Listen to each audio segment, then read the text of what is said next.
আমাদের রুট লেভেলে যাই, the rastas are very very bad situation. সঠিক বলেছেন। Mile of কাঁচা রাস্তা। ধন্যবাদ মাননীয় সদস্য, আগামী বছরের জন্য প্র্যাকটিস করতে থাকেন। আপনি 7 বার এমপি হয়েছেন, আমিও আপনার মতো 7 বার এমপি হতে চাই। আর 7 বার এমপি বক্তৃতা দিয়ে তো 7 বার এমপি হওয়া যায় না। আপনারা এলাকায় মানুষের সাথে মিশে কাজ করেন, আপনারা 7 বার কেন 27 বার হতে পারবেন ইনশাল্লাহ। হ্যালো বন্ধুরা, অস্থির বাঙালি আরেকটি ভিডিওতে আপনাদের সবাইকে স্বাগতম। আজকের এই ভিডিওতে দেখাবো সম্প্রতি টিকটক, ইউটিউব এবং ইনস্টাগ্রামে ভাইরাল হওয়া কিছু ফানি ক্লিপস, যা দেখলে আপনি নিজের হাসি আটকে রাখতে পারবেন না। চেয়ারপারসন প্রধানমন্ত্রী তারেক রহমান কক্সবাজার সফরে আসছেন কাল।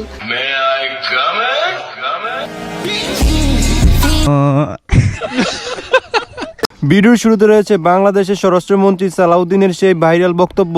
বলতে পারি, উর্দু বলতে পারি, আপনি শুনবেন কিনা?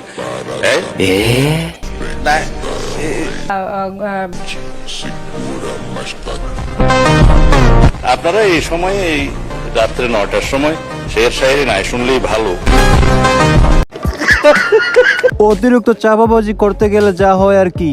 যদি কালকের ম্যাচে আর্জেন্টিনা আলজেরিয়ার সাথে জিততে পারে, কথা দিলাম মাথার চুল কেটে রাস্তায় রাস্তায় হাঁটবো। Open challenge. আমি আগেই কইছিলাম আর্জেন্টিনা জিতবে, কারণ এই দলে বিশ্বসেরা মেসি আছে। আর্জেন্টিনা আলজেরিয়াকে 3-0 গোলে হারানোর পর ভাইটা কট খেয়ে গেল। এইটা আপনার কোন পোল্ট্রিবাজ বন্ধু হতে পারে, অবশ্যই কমেন্ট করে জানাবেন। প্রধানমন্ত্রী ব্যবহার করা লাল টেলিফোনের তার চুরি হয়ে গেছে। গেল সোমবার প্রধানমন্ত্রীর কার্যালয়ে কয়েক ঘন্টার জন্য টেলিফোন যোগাযোগ বিচ্ছিন্ন হয়ে পড়ে। এই সময় লাল টেলিফোনের সংযুক্ত তার বিভিন্ন অংশে কাটা ছিল, কোথাও কোথাও তার ছিল না। আজকাল প্রধানমন্ত্রীর টেলিফোনের তারও চুরি হয় নাকি? বাংলাদেশে 1 সেকেন্ডও হাসি ছাড়া থাকা যায় না। এইদিকে আজকের ম্যাচে আর্জেন্টিনা জিতে যাওয়ায় ব্রাজিল ফ্যানদের অবস্থা।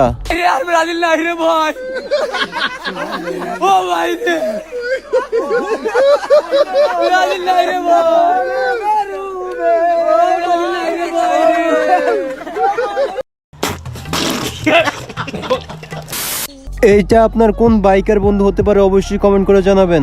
ভিডিওটার দিকে একটু লক্ষ্য করেন, এবার একটু লক্ষ্য করেন। কি সুন্দর না? এটা এডিটিং এর একটা ক্লাস নিব ইনশাআল্লাহ আপনাদেরকে। ক্যামেরাম্যানকে একটা অস্কার দেওয়া উচিত, কারণ সে সঠিক জায়গায় সঠিক ভিডিও করেছে। না,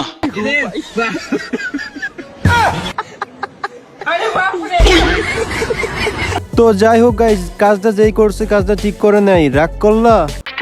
পাগল মনে শত আবদার পূর্ণ কে করিবে, দেরি করে ফিরলে বাড়ি অভিমান কে করিবে। বাবা আমি তোমায় ভালোবাসি, যখন আমি থাকি সেই।